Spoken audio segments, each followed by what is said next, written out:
JT Worcestershill called me crying. And he said, Utah deserves a college football playoff spot over Notre Dame and Alabama. And you may think he's a crazy person, but I think he's right. This is the Dose Grande Squad. You're talking ball with the Big 12 squad. From Oklahoma State to Utah, from Kansas State to BYU, from Houston to Texas Tech, it's the local experts of the Locked On Podcast Network bringing you scoops, breakdowns, and the most comprehensive preview of the upcoming Big 12 weekend. Buckle up. It's the Big 12 squad, and we have a seat for you. No hurt feelings and thin skin allowed. Squad up. You're part of the Big 12 squad.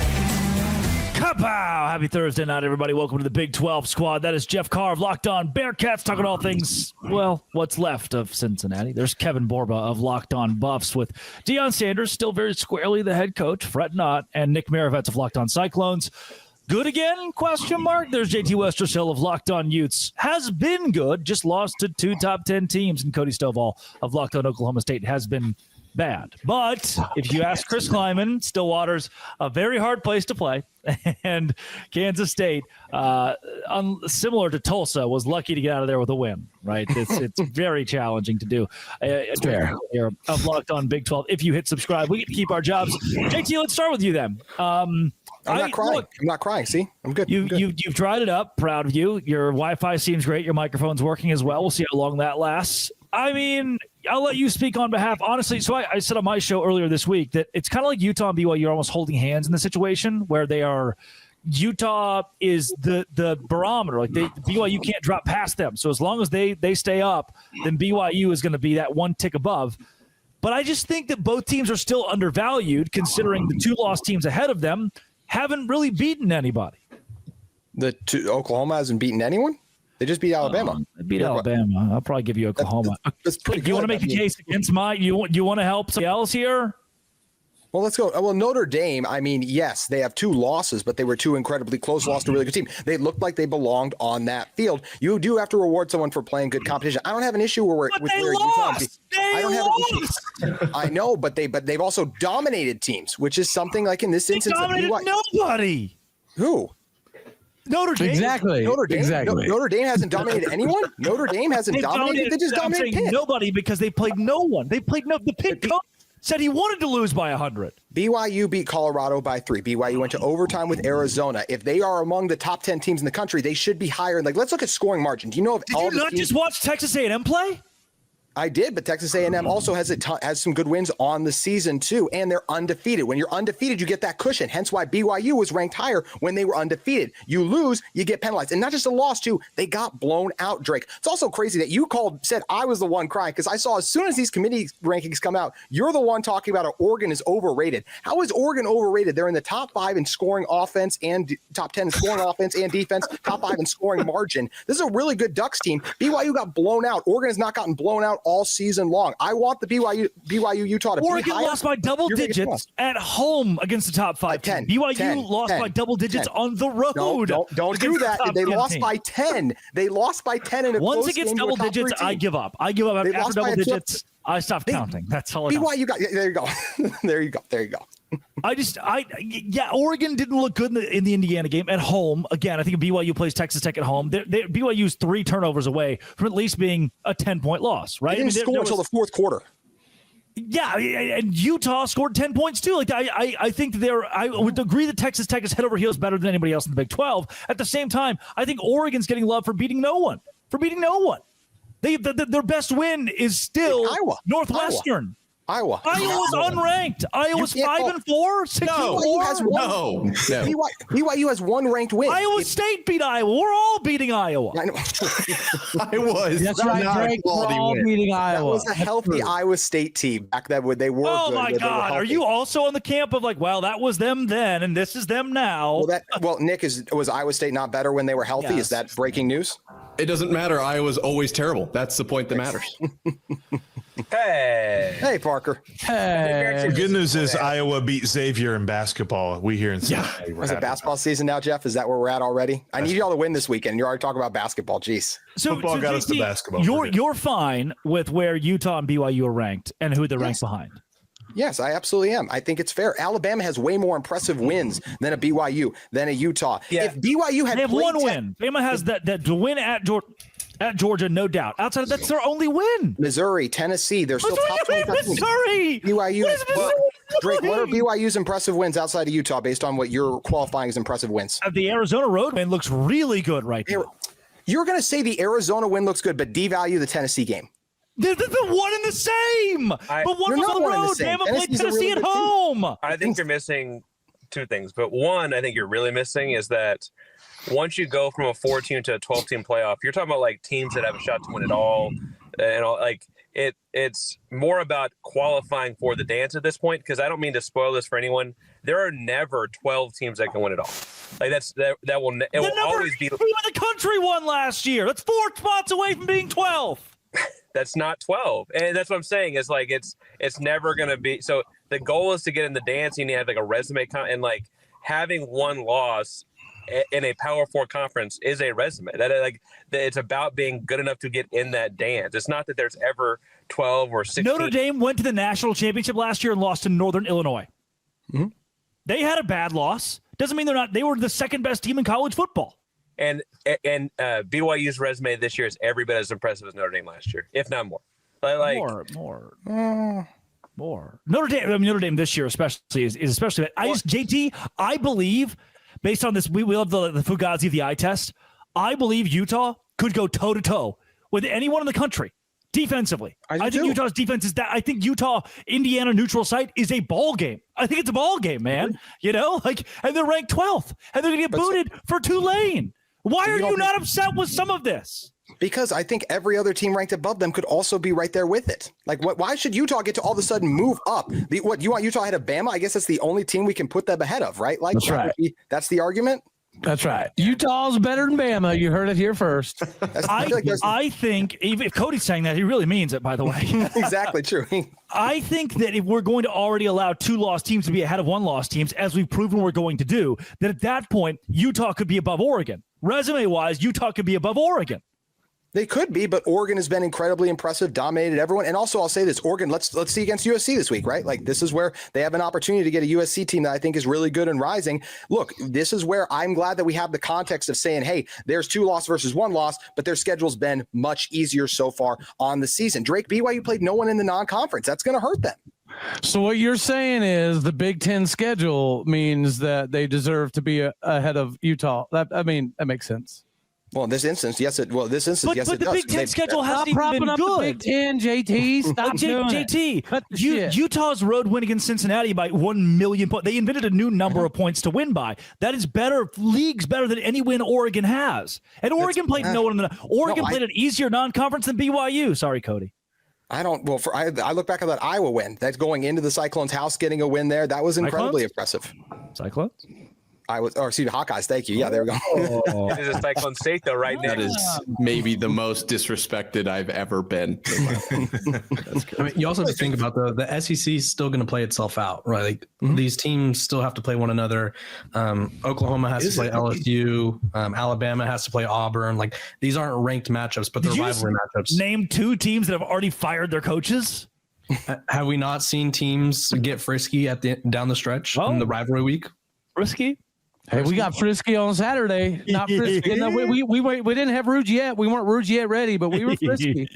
Exactly. I think that's the issue, though, right? Like the losses for they weren't hard enough. Count differently. They count differently for the SEC, whether fair or not. Well, it counts differently for Notre Dame. Notre Dame's best 2 wins are losses. Their best 2 wins are losses. Facts. Have you not seen that?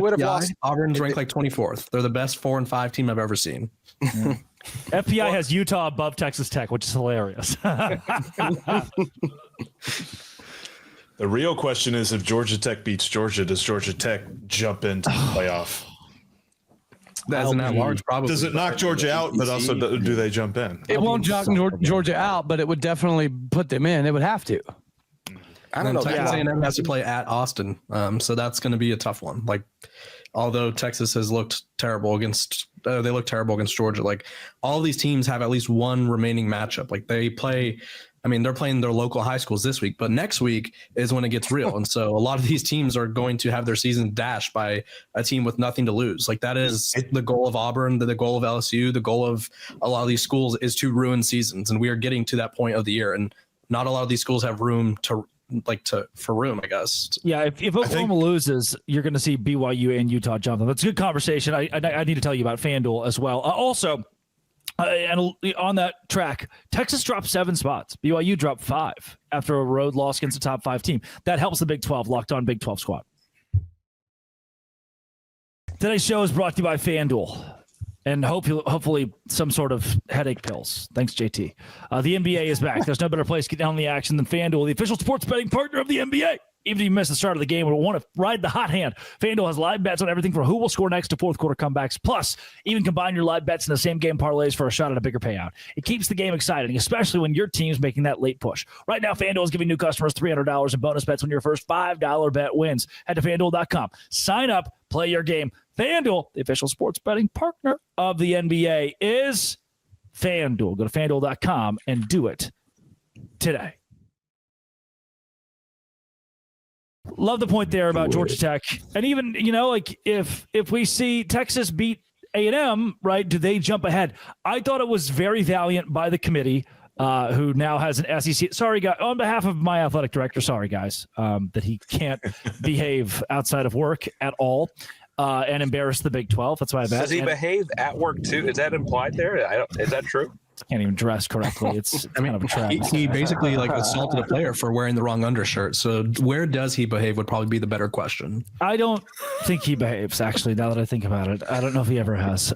So sorry about that. Sorry. They appointed an SEC athletic director to be the head of the board of the chair now. And I thought, BYU dropping 5 spots was a little violent, but not the worst thing in the world. Could have been much worse. In years past, maybe it would have been the way they lost to Texas Tech. I thought Texas dropping 7 spots to 17, beautiful for the Big 12. Pretty impressive. The committee put their foot down for a 3-loss team. Well, so it's like they actually viewed Texas from their merit as opposed to just them being a massive brand. Go figure that one. Yeah, I think they looked at, and I sort of feel like this is what's hurting BYU to tie this back to the first segment is they're looking at how bad they're losing, right? Yes. Texas got blown out by Georgia.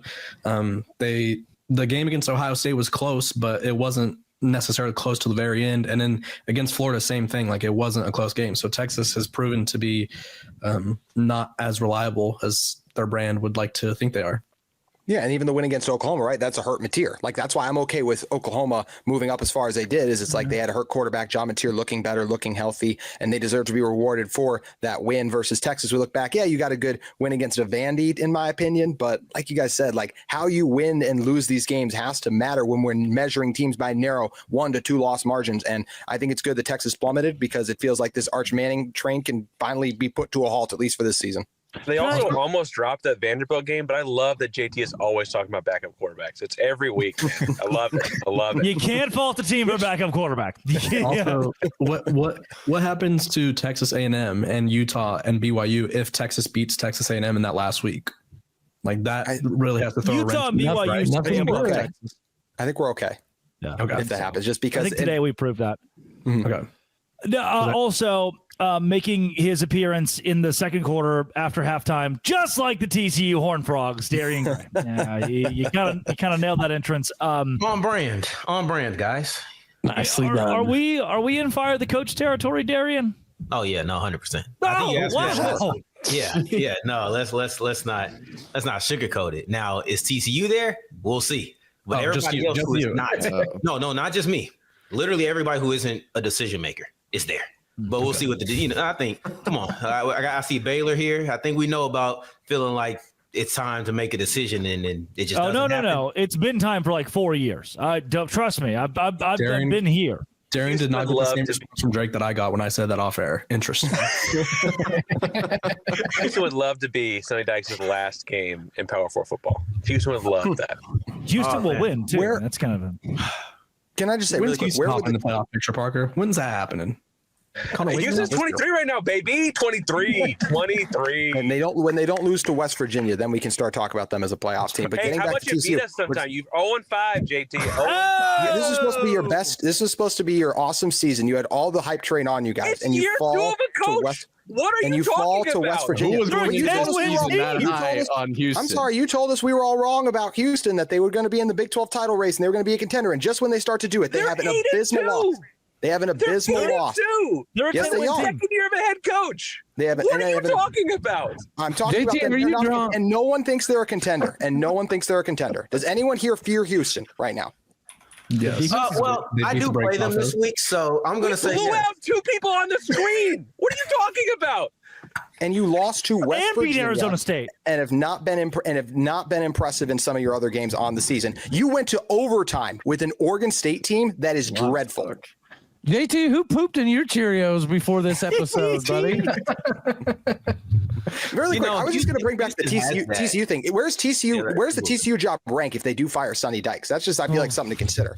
Right there with Baylor in the dump. Yeah, I don't think it's high. And a lot of I heard a name, Eric Morris from UNC, thrown out earlier this week. That's weird because he's also coaching at Oklahoma State, Baylor. He'll likely be at Penn State. I've heard his name thrown around, Auburn, and every other job. So that's AI helps everything.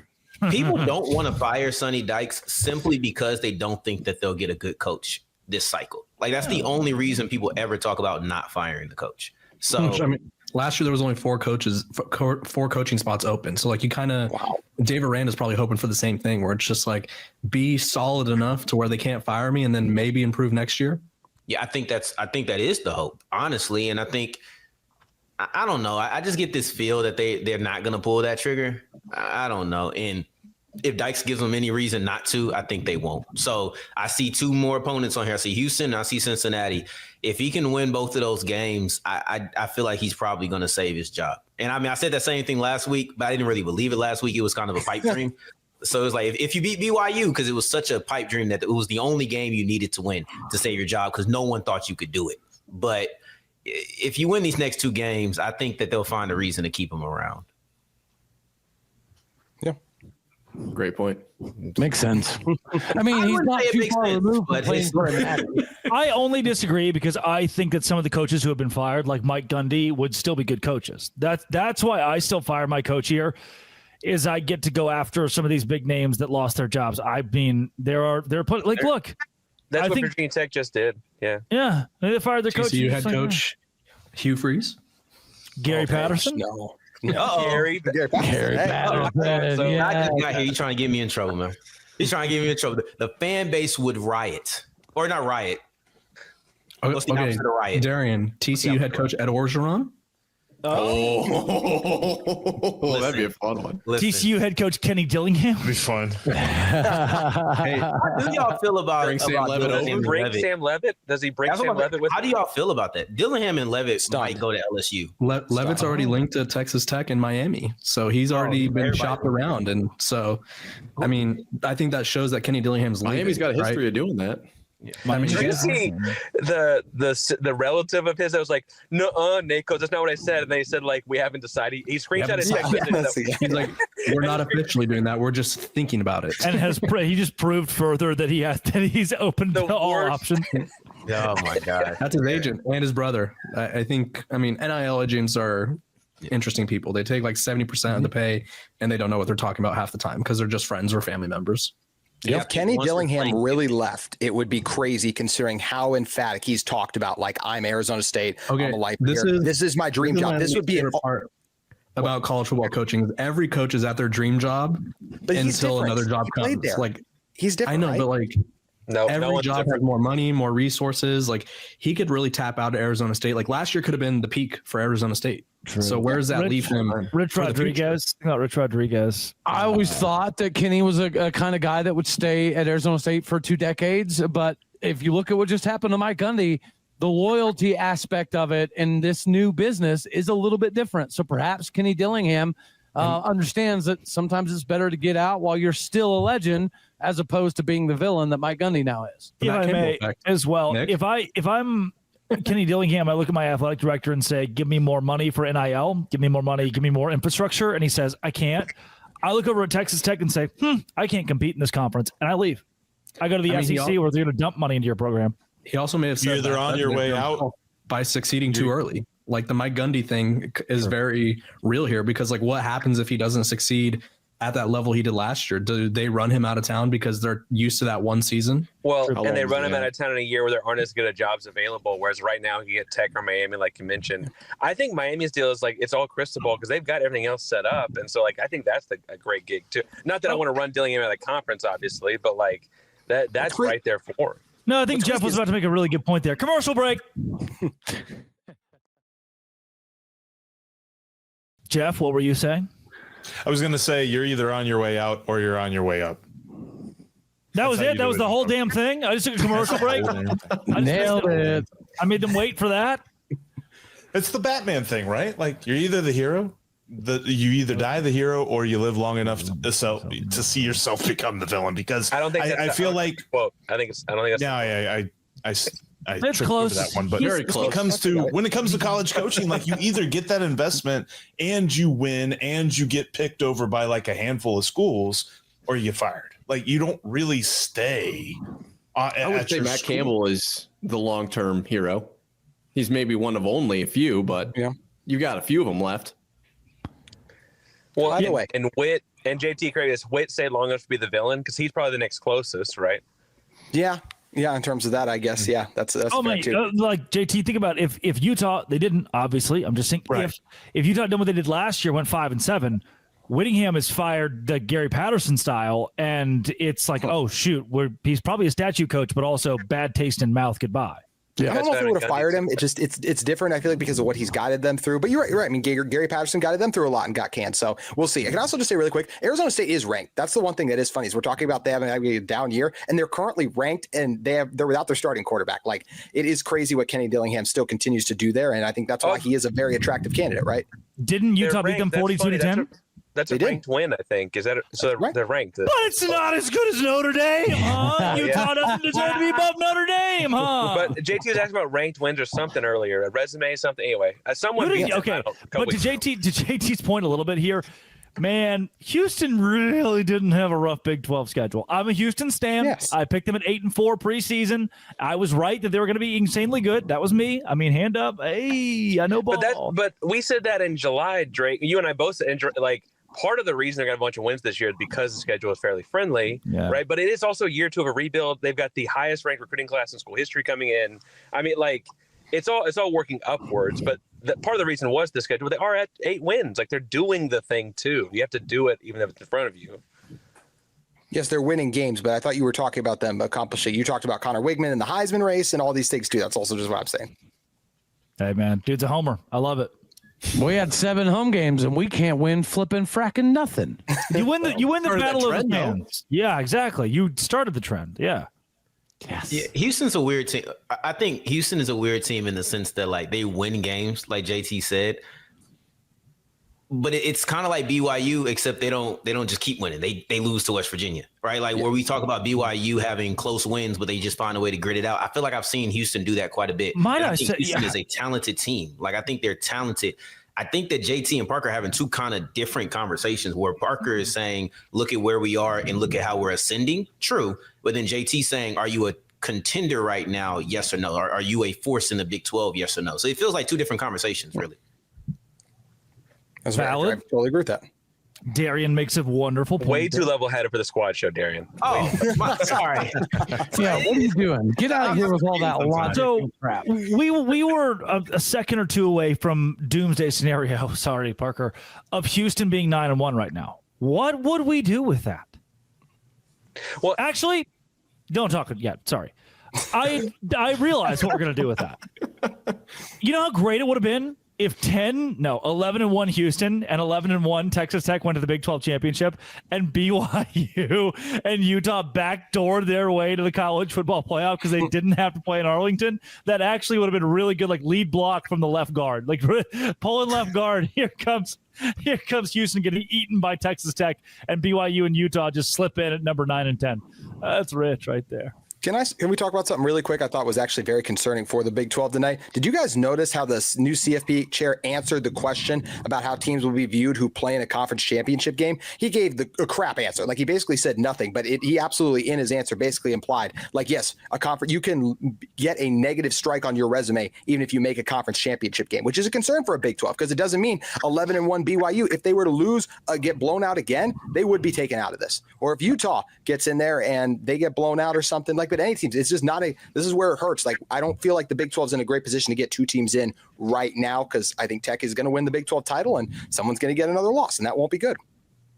100%. They set the precedent. I do think that the committee does value the Big 12 more so than in the years previously. I don't know that it's going to hold up, but as it sits now, I would say that the committee seems to be giving the Big 12 at least enough of an ability to get two teams in. So we'll see if it holds. Parker, I don't think it happens. I gave Parker an opportunity to speak, and then I cut him off. I'm sorry, Parker. No, we were talking about a West Virginia loss earlier, and I was going to point out that context people forget is that, like, they had lost a fairly influential coach to cancer that week and played 11 a.m. the day after Thanksgiving. But that always gets lost in the context of that West Virginia game. But Thanksgiving? After Halloween. Sorry, I haven't slept in a long time, but I'm here. Teaching and coaching, baby. Darian, you don't think the Big 12 can get to it? I don't think I think they can, but I don't think it happens. Like, I wonder, because mind you, like I said, showed up late, second quarter. Yay. I missed the beginning of what you guys had to say, but I feel like I feel like Oklahoma winning was like the worst thing for the Big 12. It was terrible. So now you're looking at an Oklahoma that plays LSU and Missouri, if I'm not mistaken. Yes, LSU and Missouri, I think. Yes. If Oklahoma gets in, you start going through the numbers. If we didn't have automatic qualifiers, if you didn't have to guarantee that the ACC team is going to get in, if you didn't pretty much guarantee G5 is going to get in, then yes, I think we have a conversation. But BYU sitting at 11, and there's not an ACC team above them. There's not a G5 team above them, which by my math will push them to 13 and not have two teams from the Big 12 in. Mm-hmm. So I don't know if that top 10 changes too much. So I think we have to watch the back end of SEC play. But right now, I'm not feeling as optimistic as I did 3 weeks ago. I just don't. If you're in the SEC and your only two losses are the number 11 team in the country on the road and the number 5 team in the country at home, yeah, obviously that SEC team makes it in, no doubt, 100%. They're probably a 7 seed playing a home game. But in the Big 12, woe is you. Tulane's in and you're not. Jake Retzlaff is a playoff quarterback, and Bear Bachmeier and Devin Dampier are not. Yeah, I think it's the G5. Like, the automatic qualifiers is what's going to kill. I actually think that the automatic qualifiers is what we should be mad about and less about the SEC. As I just go through and look at the SEC, I don't know how many teams I'm poking holes in, but I probably will poke a hole in the ACC champ. Ole Miss? Yeah, maybe Ole Miss. Close, Darian, but the only pushback I'd give there is if not for the automatic qualifier, we get 0 in last year. Yeah. I like the automatic qualifier. I'm not against that as a principle, but I do think it's one of the things that may cost a secondary team. So I like it. I think it makes sense, but Tulane is going to get in because the G5 has to get in. If they didn't, then you probably would see a second BYU or a second Big 12 team in BYU or Utah. So, like, I'm with you. I like the principle, but sometimes Texas Tech cost you. But if Texas Tech wins the championship game, I don't think anybody else makes it in. Like, somebody's got to beat them. Feels like and Texas Tech has to be the at-large. I should add that qualifier. You're right. If Texas Tech wins the conference, I think if BYU or Utah make it, then they could make it into the playoff, and then Texas Tech can make it as an at-large. Then don't y'all have me out here rooting on Utah? Don't you put that evil on me, Ricky Bobby? Hey, you know who's who's not rooting for Utah? The committee. They moved Miami over Vandy. If Utah doesn't cover the spread against Kansas State this week, I bet Miami would jump Utah unless Miami looked bad or lost. It feels like they're trying to get Miami in over Utah right now. Does Miami have one of those cool Citadel games? I don't think so, actually. They actually play Pitt. Well, first of all, I could rant so long on Pitt and Pat Narduzzi last week going into last week's game, the attitude that he had leading into that, because that's another one. If Pitt could have somehow beat Notre Dame, that would have been good for the Big 12 too. But Miami's got a couple of games down the stretch. None are amazing. And, Miami isn't even going to get into the ACC title game more than likely. So it sucks that could be another at-large team with a chance to jump at Utah. And it feels like they're getting in for big brand because they have bad losses versus Utah only has good losses. Who's your last game, JT? Our last game is Kansas. Okay. Those are two pretty good wins. Oh no, Utah out here beating everybody by 30 points, 20 points. Like that's the we average beating teams by 35 points per game, which is the best margin in the country. That's why Utah continues to stay where they are. They're a dominant force, but you also got to beat the good teams, and we lost to the two good teams. So at the end of the day, if Utah doesn't get in, they have themselves to blame. Imagine if you had Haas Haney, what your season would look like. I don't know, Bird Ficklin, man. Y'all look him up if you have it. He's crazy. The Bird, man. People say if you have two quarterbacks, you have none, unless you're Utah. Unless you're Utah. That is the panel of Big 12 people that we have every week for the Big 12 squad. This has been and always will be Locked On. Thank you for making our shows your first listen every single day. If you hit subscribe, we can keep our jobs. Dose Grande Squad.